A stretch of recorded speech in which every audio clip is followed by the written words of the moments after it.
정말 귀한 목사님 네 분을 하나님께서 보내주셨어요. 오늘 말씀을 전해주실 목사님 네 분이 필라델피아에서 큰 목회를 하셨었는데, 먼저 사모님도 목사님이시고 2부 3부에 좋은 말씀을 해주실 이은성 목사님 잠깐 소개하면 인사 말씀하시고 한 목사님도 소개하실 겁니다. 말씀 전해주실 텐데, 특별히 제가 이은성 목사님 하나님이 키우셨어요. 그 책을 봤어요. 너무 귀한 책이에요. 부제가 여섯 남자와 산 이야기 이렇게 돼 있는데, 사마리아 여인처럼 차례대로 돌려가면서 여섯 남자와 사신 분은 아니고 아들이 5, 거기에다 남편 1분, 그래서 여섯 남자와 산 이야기인데, 제가 이 책을 좀 구하려고 하다가 못 구했어요. 근데 기쁜 소식이 있는데 27번째 27판이 인쇄가 됐다고 그러네요. 그것도 지금 몇십 건밖에 안 남았다고 합니다. 그래서 사실은 이거 일부에선 가급적이면 안 사도 되는데 괜히 광고했네요. 필요하신 분들은 이제 사다가 이것이 되는데, 저는 이제 아들하고 딸한테 이 책을 구입을 해서 잘 보라고 하겠어요. 자세한 말씀은 직접 듣기로 하고, 우선 그 아내이시면서 목사님이신 이은성 목사님 뜨거운 박수로 환영해 주시기 바랍니다. 그리고 죄송합니다.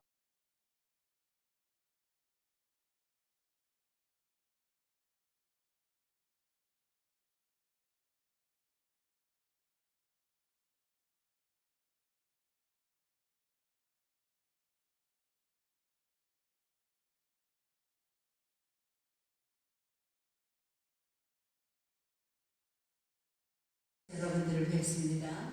오자마자 우리 앞에 지휘하시는 장로님이시라고 그러시는데 찬양이 너무 좋아서 아주 제 마음이 너무 하나의 은혜의 단비가 내리는 듯 했습니다. 감사합니다. 제가 오늘 9시 예배와 11시 예배의 말씀을 함께 나눌 건데요. 제가 가지고 있는 본문은 시편 127편 3절의 말씀이에요. 자식은 여호와의 기업이요 태의 열매는 그의 상급이로다. 우리 이 말씀을 너무 잘 아는데, 우리들이 낳은 자식만 자식이 아니라 여러분 모두가 여러분의 부모에게 자식입니다. 근데 그 자식이, 우리는 말씀을 그냥 읽으면서 뜻없이 그것이 내 인생에 어떠한 효과가 능력이 되는 말씀인지를 무심히 여기고 흘러 떠내려보내는 경우가 많이 있습니다. 여러분이 누구시라고요? 하나님의 기업이라 하셨습니다. 기업은 뭐냐? 하나님의 상속자들이라는 얘기입니다. 하나님의 상속자요, 하나님의 상급으로 이 세상에 태어난 분들이 우리와 우리 자녀들입니다. 금도 은도 세계가 다 내 것인 하나님보다 부자였습니까? 그분의 상속자들이에요. 여기에 대한 우리가 얼마나 나에게 주어진 축복을 모르고 살았나, 그리고 우리 자녀들을 보는 눈이 내 아이만 봤지 하나님의 기업이요 상급된 아이로 부모 자체가 제대로 깨닫지 못하고 우리 자녀들을 키워서 내 수준의 아이들, 내가 생각했던 기대의 성공적인 세상 잣대의 아이들을 키우려고 우리는 부단히 많은 노력을 허비한 우리의 삶을 알 수가 있습니다. 여기에 여러분들께 오늘 제 삶을 통해서 하나님이 가르쳐 주시고, 제가 뭔가를 알아서 가르쳐 드리는 것이 아니고요, 제 삶을 통해서 5 아들이요 하나같이 다 달라요. 이 아이들을 어떻게 제 실수하며 키우면서 하나님이 그 주시는 지혜를 배우고, 이 배운 지혜를 하나님께서 잊어버리지 않게 해주셔서 이렇게 전 세계적으로 저는 하나님께서 쓰시는 이런 경험을 할 때 제 고개가 숙여집니다. 오늘 오전 예배에 오셨을지라도 오늘은 특별한 가정의 달에 가정주일로 섬기시는 것 같은데, 시간이 되시면 1일 부흥회로 생각하시고 9시나 그 다음에 계속적으로 제가 똑같은 말씀을 하지 않을 것 같아요. 왜냐하면 3부 예배는 어린아이들까지 다 있게 되기 때문에 거기에 맞춰서 성령께서 제게 해주신 말씀이 있다고 생각합니다. 한 분 한 분이 같은 분이 전 세계상에 한 분도 없는 그 소중한 분들이 여기 계십니다. 성경 말씀합니다. 너는 내게 보배롭고 존귀해서 내가 너를 사랑한다. 땅 위에 있는 성도들은 존귀한 자니 나의 모든 즐거움이 저에게 있도다. 여러분 한 분 한 분이 다 소중한데 그 소중한 가치를 하나님 앞에서 모르고 세상 잣대로 자기 자신을 판단하고 함부로 우리 아이들을 보든 우리의 모든 눈들을 다시 돌려서 하나님께서 주신 가정에 내 아이에게 주신 이 복이 얼마나 큰 것이며 상급이라 하셨습니다. 내 자신이 하나님 앞에 어떠한 상급인지를 여러분들이 깨닫는 놀라운 시간이 될 줄로 압니다. 함께 우리 만남을 통해서 하나님의 귀한 메시지를 들으시는 여러분이 되셨으면 좋겠습니다. 저희 목사님께 제가 마이크를 넘기는데 저희 미국 목회가 45년 동안 저희 남편 옆에서 내조하다가 제가 이제는 선교 목사로 하나님께서 저를 부르셔서 이렇게 여러분도 만나게 되었습니다. 감사합니다. 아멘.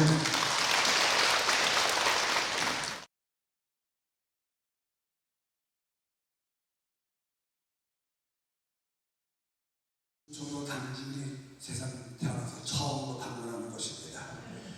저는 고향이 경기도 수원이고요.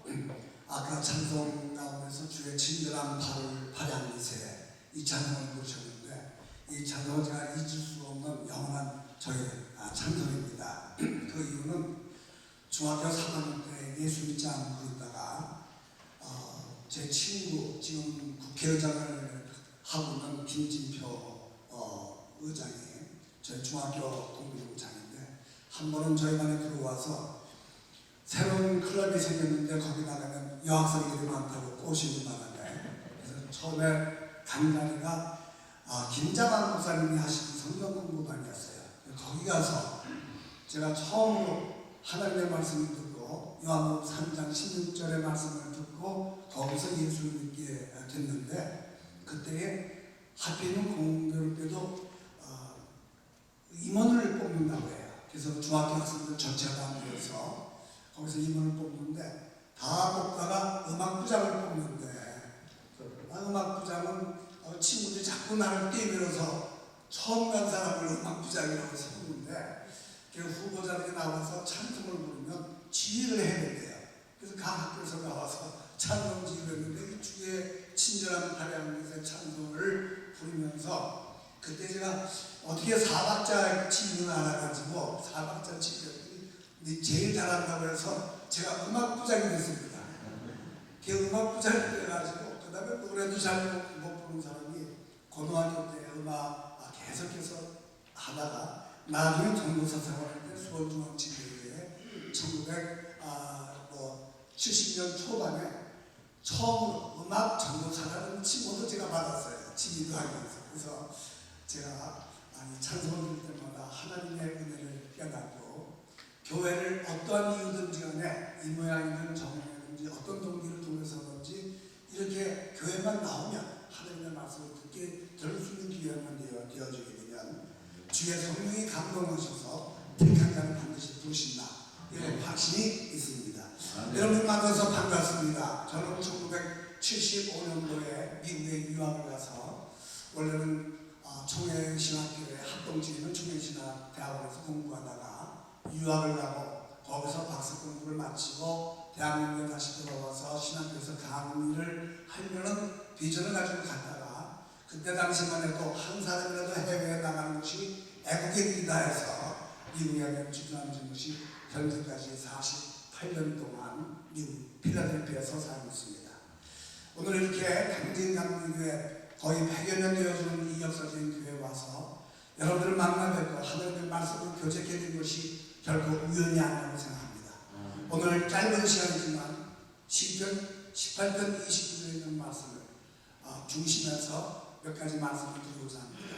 담을 뛰어넘는 신앙.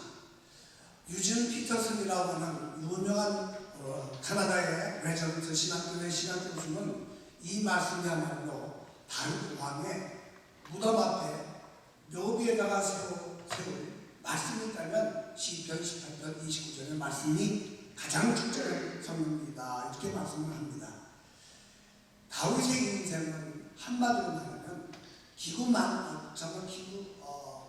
기구만장이라는 말 한국말로 제대로가지고 아주 그 인생의 삶이 얼마나 참 힘든 일을 많이 겪었는지 말할 수 없었습니다. 한마디로 장애물 같은 경리를 뛰는데 엄청난 장애물들을 수없이 넘었던 사람이 다윗입니다. 다윗은 여러분이 잘 아시는 대로 이세의 8명의 아들 가운데의 막내였습니다. 이 다윗 하나님께서 이스라엘을 세우시고 사무엘을 통해서 사울 왕을 처음으로 그 나라에 국부를 세웠을 때에 처음에는 하나님의 말씀을 순종해 나가던 이 사울이 나중에 교만해져서 하나님의 말씀을 순종하지 않았을 때에 하나님께서 이 사울에게 하신 말씀이 순종이 제사보다 나은 줄 알지 못하느냐 하시면서 불순종한 사울을 폐하시고 다음 왕을 세우시는데 사무엘에게 이세 집에 가서 아들 중에 한 사람을 왕으로 세우라고 명령하셨습니다. 이 명령을 듣고 이세 집에 내려간 사무엘 선지자는 아들들을 다 부르다가 한 사람씩 세워놓고 이가 하나님이 세우신 차기 왕입니다.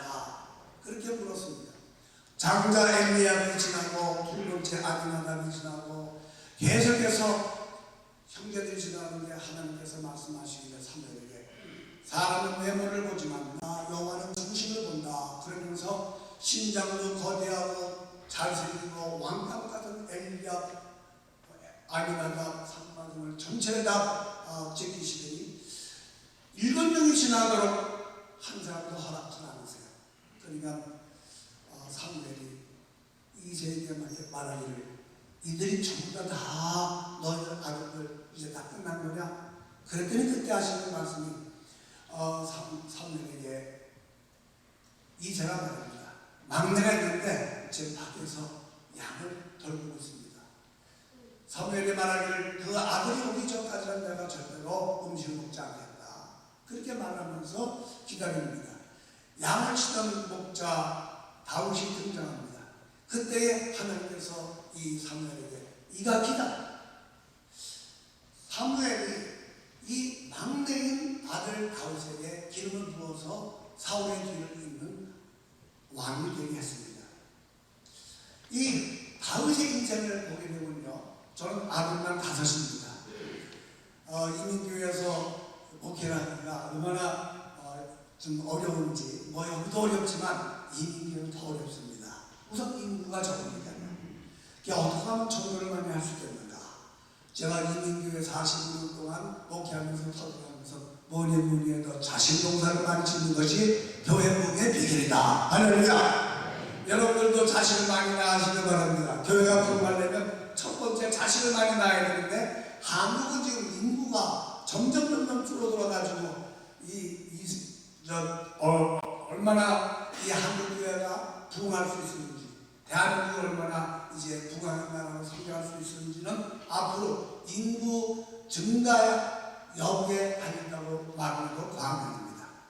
아들 5을 하나님의 은혜 가운데 두었는데 사실은 제 생각에는 딸도 하나님이 주실 걸로 기대를 했는데 참 희한하게 목사가 이랬다 저랬다 하지 말라고 하시는 거지. 그냥 계속해서 아들만 주시는데 4번째 아들을 낳고 난 다음에는 우리 집사람이 이제 40이 가까워서 다 이제는 우리가 자식은 농사 끝났다라고 생각했는데 7년 후에 넷째 아들을 낳고 난 7년 후에 이상한 친구가 생겼어요. 여자들이 보통 부인들이 40이 되어지게 되면 이상에 걸리면 거의 틀림없이 이렇게 부인병, 심한 병들이 걸리면서 너무너무 걱정을 많이 했어요. 가난한 이민교회를 목회하다 보니까 의료보험도 없어가지고 전전긍긍하다가 할 수 없이 마지막에는 안 되겠다. 몇 개월 지난 다음에 산부인과 의사 찾아갔습니다. 가서 진찰한 결과 뜻밖의 임신이라고 해요. 그래서 제가 속으로 할렐루야, 하나님께서 이게 터울 이렇게 두면 또 다른 이제 딸을 주신다고 하는데 아마 하나님께서 그대로 기다리면 딸을 주신다고 하고 기다렸어요. 그랬더니 낳고 보니까 역시 아들이에요. 그래서 저희 집안에 아들만 5이 됐는데 이 아들 5 가운데에서 혹시 여러분이 아시는지 모르겠습니다. 2003년도인가요? 사랑합니다라는 노래, 발라드 노래로 한국의 인기를 몰았던 가수 팀이라고 들어보신 적 있어요? 가수 팀을 아시는 분, 들어보신 분? 그래도 좀 있으시네. 수준이 있네요. 바로 그 가수 팀이 저희 4번째 아들입니다. 이제 뭐 아시네. 황준석 목사가 소개할 때는 와서 그러더니 가수가 나오니까 와서 그러는데 그 4째 아들이 가수 팀으로 문화선교사로 제가 고등학교 졸업을 맡고 대학교 다닐 때에 한국에 나오게 됐고 이 아들을 통해서 하나님께서 또 역사하셔서 그 위에 있는 형도 예술계 진출하면서 픽업받아 나왔다가 영어만 할 줄 아는 이 2 아들을 연예계 나갔다가 잘못하면 타락할 것 같아서 마침 신학교 다니는 제 큰아들을 보고 미국에서 신학 공부하고 있는 아들에게 너 한국에서 공부하면 안 되겠냐 그랬더니 한국말을 전혀 하지 못하는 내가 어떻게 한국에서 신학을 하겠냐. 근데 마침 알고 보니까 영어라는 토치 트리니티 신학교가 서울에 횃불 신학교라고 있어서 그 학교를 소개해가지고 기도해 보더니 가겠습니다. 그래서 동생들의 영적 발굴에서 나왔던 큰아들, 그 큰아들이 여기 나와서 신학 공부하면서 영어교회를 개척하게 됐는데 2개를 개척하고 이제는 서울에 신사동을 개척을 해서 거기에서 이제 명동에 서울 당장 중심의 명동에 주블리라고 하는 영어교회, 천여명 모이는 영어교회에 담임 목사로 있습니다. 큰아들은 목사, 2째 아들은 애에서 사업가, 3째 아들은 작곡가하고 그 다음에 뮤지컬 감독을 하고 있고 또 국제학교에서 교목 생활을 하고 있고 4째 아들은 유명한 가수 연예인이고 그리고 막내는 형들하고 너무 차이가 나니까 모처럼 한국에 여행 왔다가 형들이 너 같이 살아본 적이 없으니까 너 우리하고 같이 지내자. 큰형이 얘기해서 주저앉다 보니까 국제학교에서 영어를 가르치면서 사업을 하면서 한국에 지금 머물고 있어서 이렇게 해서 아들만 5을 두고 모든 아들들이 다 장가를 가가지고 그 5 아들 가운데 4명이나 지금 한국에 살고 있어요. 이런 축복을 제가 받았는데 그래도 이 5 아들이 다 눈에 밝히는데 그 막내를 생각하게 되면 이상하게 정이 가요. 늘 마음이 끌리고요. 여러분 어떻습니까? 여러분들 중에 혹시 집안에 막내 계신 분, 막내신 분 한번 손 좀 들어보세요. 막내가 하나도 없어요, 여기는? 여러분들 막내가 큰아들은 큰아들대로 막내는 막내대로 가장 귀엽잖아요. 근데 희한하게 이 2세 집안은 어떻게 된 집안인지 막내를 귀하게 여기지 않냐고 왕감이 있다고 하면 당연히 큰 형들 순서라고 생각했지 막내는 아예 찢겨나 버렸어요. 이런 걸 보게 되면 2세 가족에서의 이 다윗의 입장은 막내로 존귀하다고 사는 것이 아니라 막내로 천덕꾸리를 처음 살아났겠는가. 가장 중요한 가정상에서 형들은 다 부름을 받는데 가장 많이 있는 막내는 아버지의 양떼를 치기 위해서 들판에 있었다는 사실을 보게 되면 집안에서 종비한 내정을 받지 못했다는 사실을 우리가 짐작해 볼 수 있습니다. 더 나아가서 사무엘상 17장에 보게 되면 다윗이 아버지의 심부름을 따라서 전쟁터에서 싸우는 형 3사람의 안부를 알면서 전쟁터에 갔다가 블레셋 사람 골리앗이 너희들이 믿는 하나님이 어디 계시느냐 나하고 맞짱을 뜨자. 누가 이긴지 그걸 이기는 사람의 종이 되도록 하자. 이렇게 싸움판을 벌리고 있는데 아무도 나가지 못하는 그런 상황을 바라보면서 어찌된 명분을 묻고 있는데 형 엘리압이 다윗을 보고 이런 얘기를 합니다. 나는 네 교만함과 내 마음에 많아지고 한다. 내가 무엇 때문에 그런 일을 하는지 안다. 그러면서 그 큰형이 자기들의 안부를 묻기 위해서 아름다운 좋은 음식을 싸가지고 아버지 신부름을 가지고 왔던 다윗을 면박 주는 장면이 나와요. 그걸 보면은 형들한테도 이 다윗은 별로 대접을 받지 못했던 것 같습니다. 다윗이 가졌던 이 담, 가정에서부터의 담은 한마디로 말하면 이 가정에서 편애의 그런 아픔을 가지고 자라지 않았겠는가 이런 생각이 듭니다. 여러분들, 다윗이 가정에서 이런 편애 혹은 가정에서 형들에게 이런 아픔을 당하는 이런 담만 있었습니까? 장가를 했습니다. 사울 왕의 사위가 됐습니다. 사위도 자식 아닙니까? 존귀한 자식인데, 그런데 사울의 죽인 자는 천천히요, 다윗이 죽인 자는 만만이라고 점점 인기가 상승하는 다윗을 바라볼 때에 이 사울의 왕은 자기 왕권이 자기 아들 요나단에게 가져가냐고 사위에게 간다는 사실에 대해서 마음에 분노를 느끼고 이 사위를 죽이려고 쫓아다닙니다. 이런 걸 보면 다윗이 가졌던 이 엄청난 가정에서의 시련은 말할 수 없었습니다. 이제는 왕이 됐습니다. 왕이 되고 난 다음에 여러 부인을 통해서 여러 자식을 뒀습니다. 그것을 끝난 것이 아니라 이 여러 명의 자식들 속에서 왕대난이 일어나가지고 왕을 아버지가 죽기 전에 왕권을 장악하기 위해서 압살롬은 반란을 일으켰습니다. 이런 여러 가지 장벽을 만났던 다윗, 적군과의 싸움 속에서 만났던 환난을 이루 말할 수가 없었습니다. 그러나 그 모든 여러 가지 장벽과 어려움 속에서 가장 무서운 적은, 가장 무서운 담은 무엇이었습니까? 그것은 자기 자신과의 싸움이었습니다. 자기의 사랑하는 모든 장수들이 적군과 더불어 싸우고 도에 나가서 싸우고 있는데 자기는 한가롭게 군중을 돌아다니다가 그만 대낮에 벌거벗고 목욕하는 한 여인을 보고 거기에 음란한 마음이 들어서 그 여인이 자기 장수의 부인을 알면서도 자기의 음욕을 채웠습니다. 이 사실이 점점 진행되자 나중에는 그 여자에게 임신됐다는 사실을 알게 됐습니다.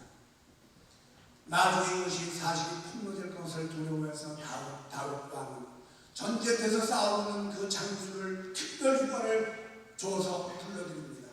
그리고는 자기 집에서 이제 부인과 더불어 동거할 수 있도록 만들고 난 다음에 그렇게 되어지게 되면 차후에 낳게 된 아이가 누구 아이인지를 모를 테니까, 그러니까 깜짝같이 자기 죄를 숨길 수 있을 줄 알았습니다. 그랬더니 이 충직스러운 부하가 자기 집에서 들어가서 잠자냐고 궁중 뜰에서 잡니다. 내 동료들과 내 부하들은 지금 한참 전쟁터에서 싸우고 있는데 내가 어떻게 한가롭게 집에서 부인과 즐길 수 있겠는가? 이런 충성스러운 장군, 이 장군 여기에서 다윗은 자기의 철저한 범죄를 완전하게 숨길 수 있을 줄 알았던 계략이 실패로 나자 그 장수에게 편지 한 장을 들려서 전쟁터로 보냅니다. 그 편지 안에는 뭐라고 써 있었을까요? 이 장수가 도착하면 전쟁터 맨 앞에 선봉장으로 내보내서 전쟁이 한참 싸움이 진행될 때 이 장수를 앞에서 놔두고 후퇴해서 이 장수라는 죽게 하라고 살인명령서를 줍니다. 이 살인명서를 들고 그것도 모르고 이 장수는 나가서 결국 편지에 쓴 대로 장렬하게 전사하고 납니다. 남편이 죽었으니까 이제는 이 과부를 왕의 아내로 취해도 이제는 뻘뿐 없습니다. 그래서 다윗은 이 바세바의 아내를 자기의 아내로 맞이합니다. 이것으로 끝난 줄 알았습니다. 그러나 천하의 죄를 숨길 수 있는 일은 없습니다. 하나님 앞에서 숨길 수 있는 죄는 없습니다. 한 번은 나단 선지자가 들어옵니다. 다윗에게 말합니다. 다윗이요, 어떤 부잣집에 친구가 먼 데서 찾아왔습니다. 그 친구를 접대하기 위해서 양을 잡아다가 요리를 해주는데 자기 집에 많은 양이 있음에도 불구하고 옆집에 가난한 부부가 양 한 마리를 자기 자식처럼 애지중지 하며 키우는 그 부부가 있는데 그 집의 양을 뺏어다가 자기 친구를 접대했습니다. 이런 사람은 어떻게 해야 합니까? 이 말을 들은 다윗은 의분이 일어나서 천하의 그런 도략성을 여기냐 당장 잡아내라.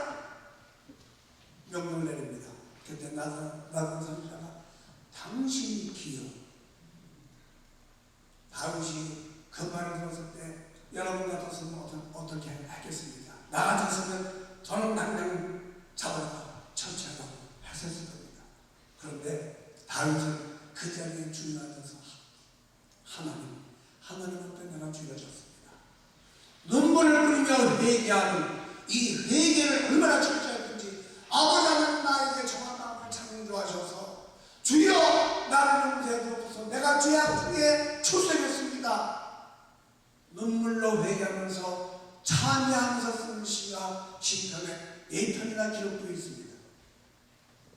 사도행전 13장에 비시디에 안디옥에 가서 설교하던 바울이 설교를 쭉 하다가 이런 얘기를 합니다. 내가 하나님께서 말씀하시길 내가 이세하게 다윗을 만나니 내 마음에 어떤 자는 합한 자라 내 마음에 합한 자라. 성경 69권을 여러분 들춰보세요. 하나님이 누구에게 내 마음에 합한 자라는 말을 한 적이 있는가? 유일하게 이세아를 다윗을 만나니 내 마음에 합하다. 여러분 이렇게 범죄투성이고 잘못을 많이 한 다윗, 사람을 많이 죽였던 다윗, 도대체 어떤 것이 다윗의 행동 속에서 하나님을 기쁘시게 하고 하나님의 마음을 합하게 했을까요?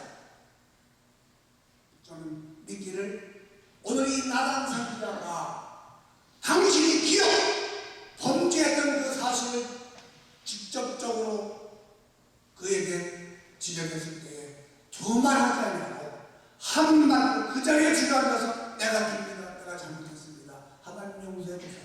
눈물 흘렸던 그거. 그게 하나님만의 합한 이유였던 것입니다. 아멘. 사랑하는 성도 여러분, 저와 여러분이 예수를 잘 믿고 열심히 믿으려고 노력해도 원치 않는 죄를 얼마나 많이 짓습니까? 실수를 많이 하죠. 똑같은 죄를 자극하는 것을 매주마다 우리가 반복하고 있지 않습니까? 사탄은 이제 와서 속삭입니다. 너 지난주에도 고백한 죄를 이번에는 또 고백하냐? 그렇게 속삭이면서 우리의 죄를 회개하는 걸 방해합니다. 여러분 속지 마세요. 그럴지라도 회개하세요. 그럴지라도 자격해 하세요. 그게 하나님이 기뻐하시는 일이고 그것이 하늘의 마음에 합한 거예요. 오늘날 한국 이 정치인들 사회 속에서 오늘날 우리에게 불행이 있다면 뭡니까? 뻔한 죄인데도 누가 봐도 죄인데 죄를 인정하지 않아요. 고백을 안 해요. 한마디로 양심이 마비된 사회, 양심이 마비된 인생이 오늘날 우리 주변에 얼마나 많이 있는지 알 수 있습니다. 잘못이 문제 아닙니다. 실수한 것이 문제 아닙니다. 죄를 지은 게 문제가 아닙니다. 문제는 회개를 하지 않는 겁니다. 다윗은 이것을 알았을 때에 그 자리에서 회개하고 자복했습니다. 이것이 하나님의 마음에 기뻤던 거예요. 그래서 오늘날 우리의 모든 구약 성경에 나오는 수많은 믿음의 위인 가운데에서 가장 존경받는 위인이 있다면 물론 믿음의 조상 아브라함도 위대하고 그리고 이삭과 야곱과 요셉과 수많은 사람들이 다 위대하지만 이 다윗이 얼마나 그가 위대하고 이스라엘 백성들에게 믿음의 표식이었는가 하면 1900년 동안 나라를 잃어버렸던 이스라엘이 1948년 독립을 하면서 국기를 만듭니다. 이스라엘의 국기가 여러분 뭔지 아세요? 별 하나입니까? 그 별이 뭡니까? 다윗의 별입니다. 이만큼 이스라엘 사람들에게 다윗의 존재는 너무나도 위대한 존재입니다.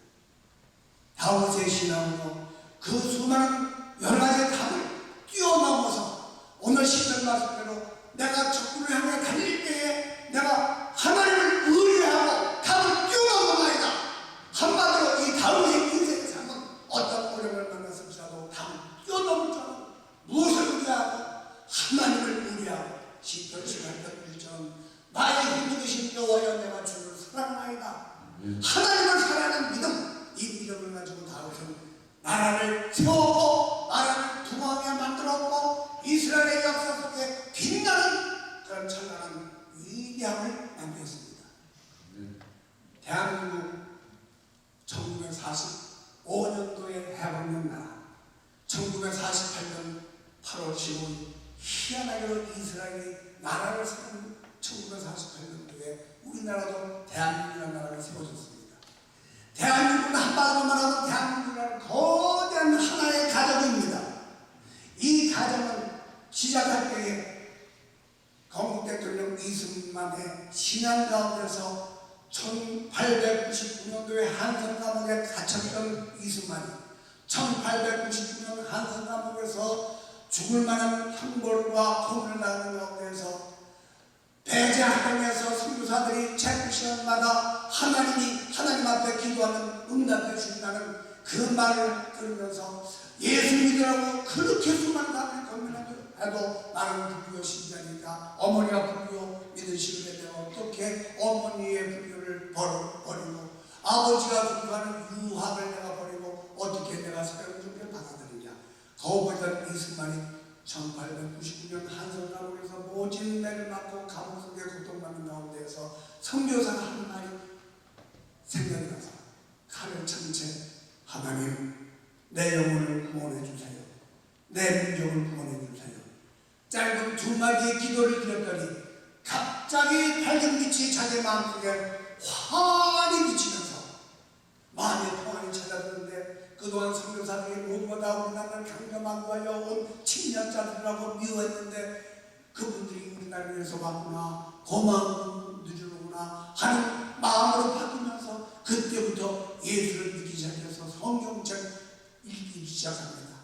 그리고 이승만이 예수를 믿었다는 사실이 알려지자마자 선교사들마다 모두 앞다 두어서 이승만에게 여러 가지 신앙 사정을 반입해 주었습니다. 그 책들을 읽으면서 이승만의 신앙이 점점 굳어져갑니다. 이 한성 감옥에서 종신형으로 이제 완전히 그 감옥에서 살면서 이승만은 자기의 신앙을 다듬어 나갑니다. 거기서 기도하기 시작합니다. 거기서 성경 읽기 시작합니다. 거기서 만난 사람마다 전도하기 시작합니다. 이상제, 이원국 수많은 사람들을 비롯해서 그 안에서 5년, 7년 동안 감옥생활을 하면서 무려 43명의 사람들에게 전도를 했습니다. 예수 믿겠습니다.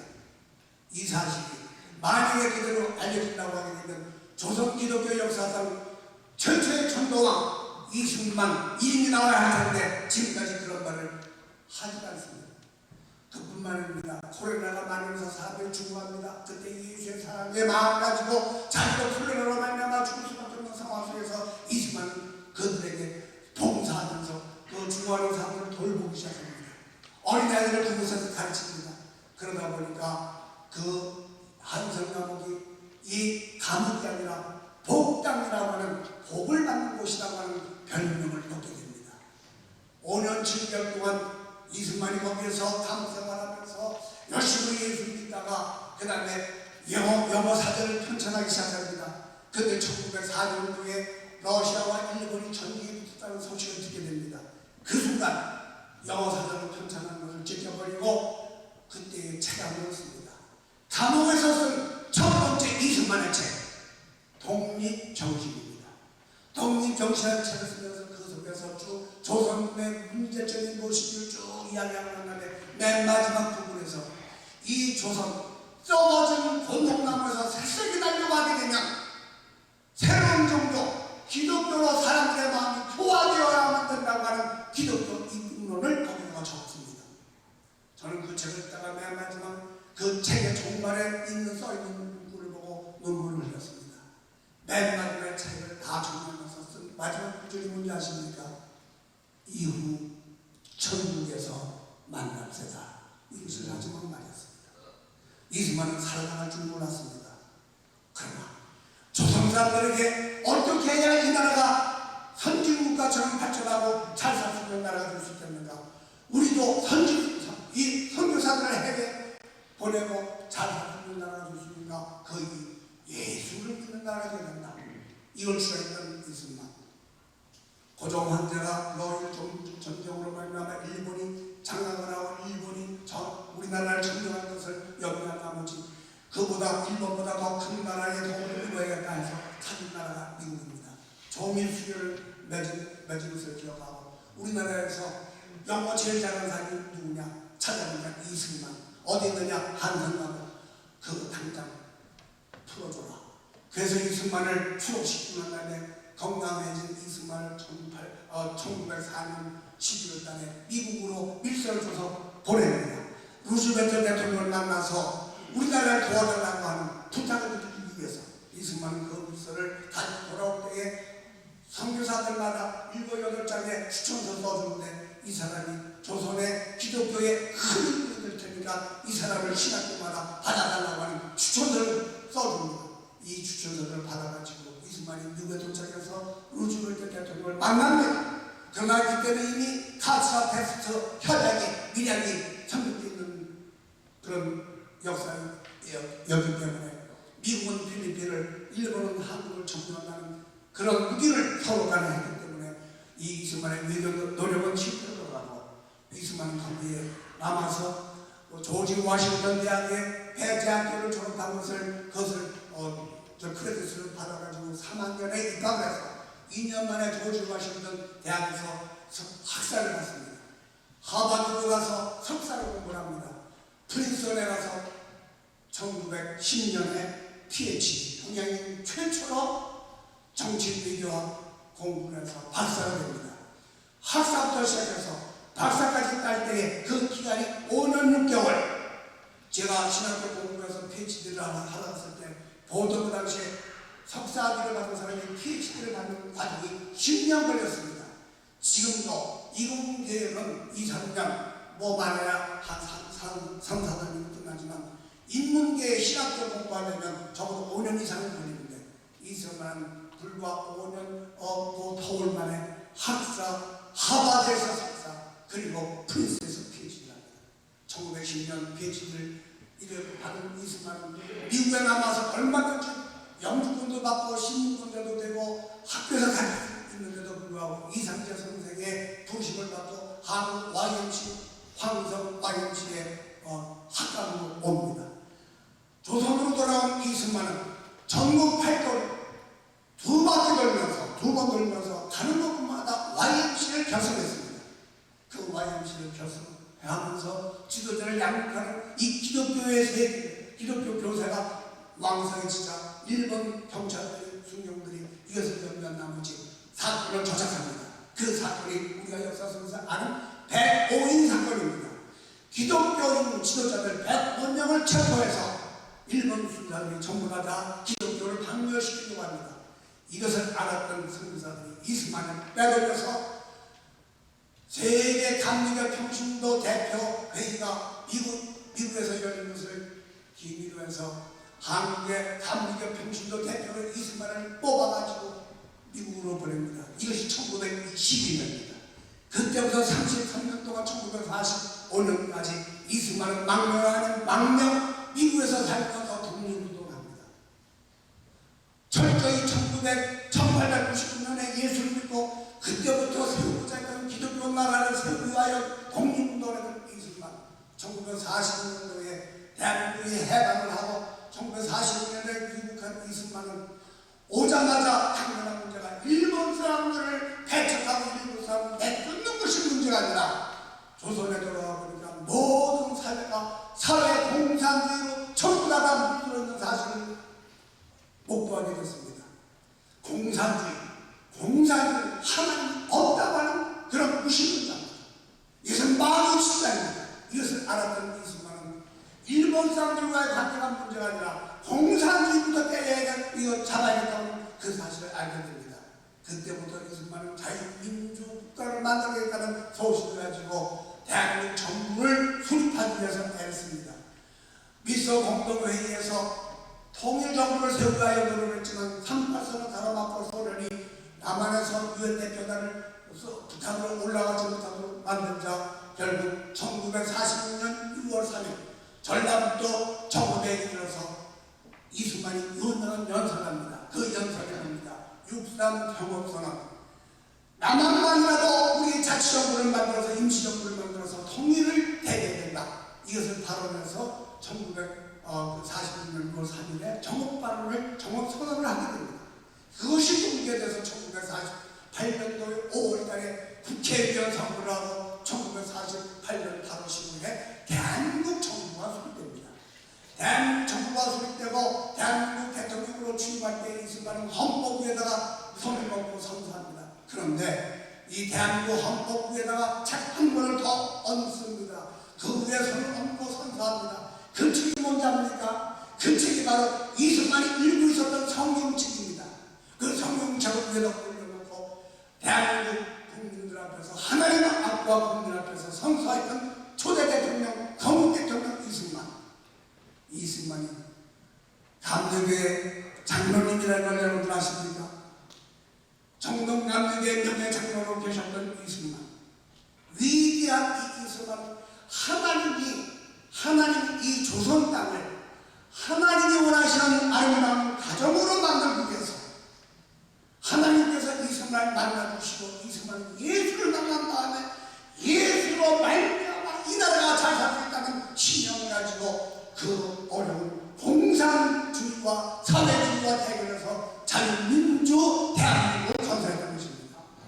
1995년도에 남북한 대결 상태에 있었을 때에 저는 미주에서 남북한에 다시는 전쟁이 있어서는 안 되겠다고 생각해서 평화운동을 했었습니다.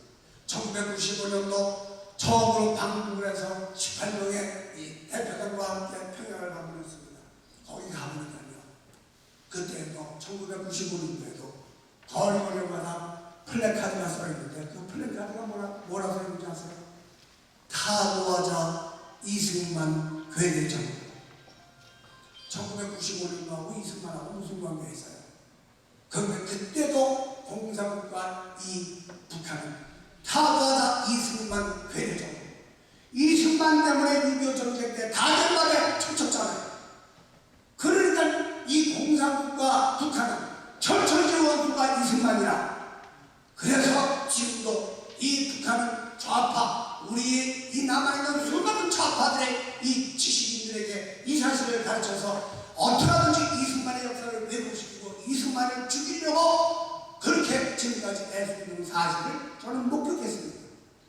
제가 공수교회 예배드렸고 김일성의 어머니를 추억해서 만든 칠골교에서도 예배드렸습니다. 여러분, 봉서교회 가서 칠골교에서 예배드리니까 거기는 성인들만 앉았어요. 오늘도 여기 성인들만 앉았는데 그래도 주일 학생들이 오지 않습니까? 근데 내가 안내원들한테 물었어요. 어떻게 아이들이 안 보입니까? 그랬더니 하는 말이, 예, 우리는 교회는 아이들 못 옵니다. 어른들만 옵니다. 그리고 부부도 같이 같은 교회를 못 나옵니다. 남편 따로 부인 따로 나가야 합니다. 이게 공산국가입니다. 그 교회도 진짜 교회가 아니죠. 공산국가가 되면 교회라고 하는 것은 말할 것도 없고 가정도 파괴됩니다. 여러분들과 내가 오늘 이렇게 자유롭게 가정주의를 우리가 기념하면서 하나님 앞에 예배드리고 정말 온 가족이 모여서 한 상에 앉아서 먹고 마시고 하나님을 찬양하는 이 아름다운 가정을 지킬 수 있는 이 복은 하나님이 우리에게 자유민주국가를 허락하셨기 때문입니다. 이것을 우리는 귀한 것으로 알아야 합니다. 이스라엘에 다윗 왕이 있었다고 하거든요. 오늘 대한민국에는 믿음의 가장 허목인 이승만이라고 하는 하나님의 사람이 있었다는 사실을 우리는 잊어서는 안 됩니다. 이 이승만은 한마디로 말하면 우리 민족 전체를 상대로 해서 목회했던 민족 목회자라고 말해도 과언합니다. 시간이 없어서 이것저것 다 말씀 못 드리지만 오늘 가족주의를 맞이해서 사는 성도 여러분, 다윗이 수많은 가정과 그리고 이웃에게 있었던 수많은 어려운 정들과 담을 무엇을 뛰어넘었다고요? 나의 힘이 되신 여호와여 내가 주를 사랑한다. 믿음을 가지고 담을 뛰어넘었다고 합니다.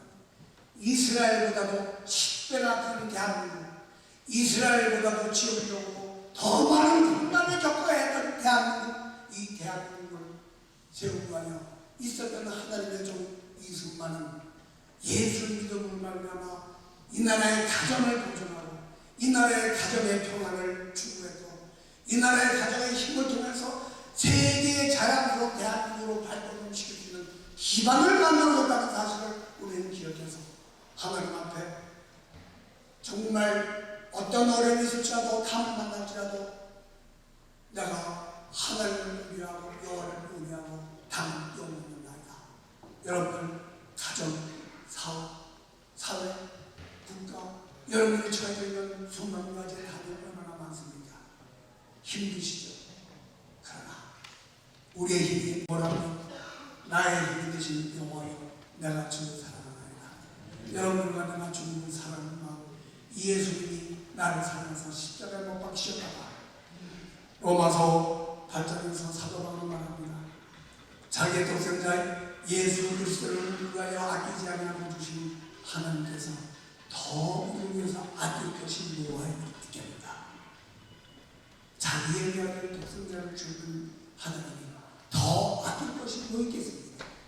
이 하나님을 의뢰하셔서 우리의 가족들에게, 우리의 자녀들에게, 우리의 가족이 하나님 앞에서 어떤 하나도 뛰어넘을 수 없는 믿음의 축복이 우리 당진 감리교에 임하셔서 이 당진을 통해서 세계 선교의 획을 높이고 이승만 건국된 동맹의 가졌던 믿음을 우리가 되찾아서 감리교의 자랑을 다시 한번 전 세계에 높여주는 이 교회가 되어 주시기를 주의 이름으로 축원합니다. 기도하겠습니다. 존귀하신 하나님 아버지 감사합니다. 오늘 가정의 달을 맞이해서 우리에게 허락해 주신 가정, 주님께서 주신 가정으로 믿고 믿음으로 하나님 앞에 고백하며 주님 앞에 감사하는 사랑하는 이 교회 성도들, 오늘 하나님의 말씀을 우리가 받았습니다. 다루처럼 우리도 우리 인생의 삶 속에서 수많은 장벽과 답을 많이 만났고 앞으로도 만날 것입니다. 그러나 오늘 다루의 신앙고백처럼 내가 여호와를 의뢰하여 적군을 향하여 달리고 담을 뛰어넘었다고 하는 고백, 이승만 건국 대통령이 그 어려운 과정을 하나님을 의뢰하고 믿음으로 어려운 모든 장벽을 헤쳐서 자유 대한민국을 세워서 오늘 자랑스러운 대한민국을 건설했던 것처럼 아버지 하나님, 우리 사랑하는 당진교회 성도 여러분 모두가 이런 하나님을 의지하고 주님을 더욱 사랑해서 하나님 앞에 영광스러운 자랑스러운 우리의 가정과 우리의 교회와 우리의 모든 삶을 복의 복을 더하여 주옵소서. 예수님 이름으로 축복하고 기도드리옵나이다. 아멘.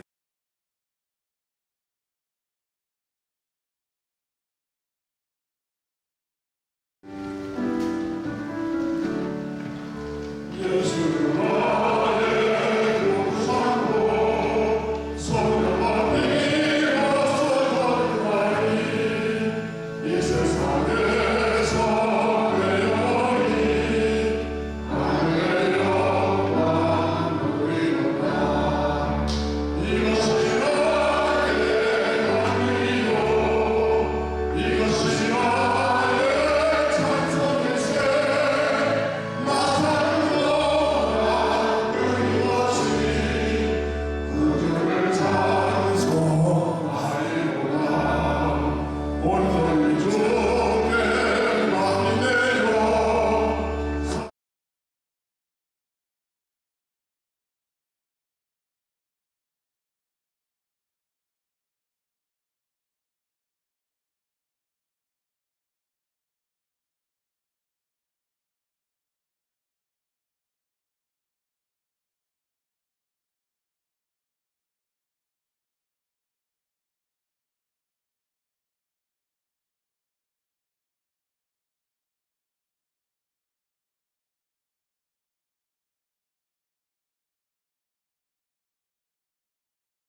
이제는 우리 주 예수 그리스도의 은혜와 하나님 아버지의 극진하신 사랑하심과 성령님의 감동과 말씀이 나의 힘이 되신 여호와로부터 능력을 받아 담을 뛰어넘고 결국은 승리하여 하나님께 영광 돌기 원하는 모든 성도들과 각종 예물 하나님 나라 곳간에 쌓은 사랑하는 성도들의 손길 위에 이제로부터 영원토록 함께 하시기를 간절히 축원하옵나이다.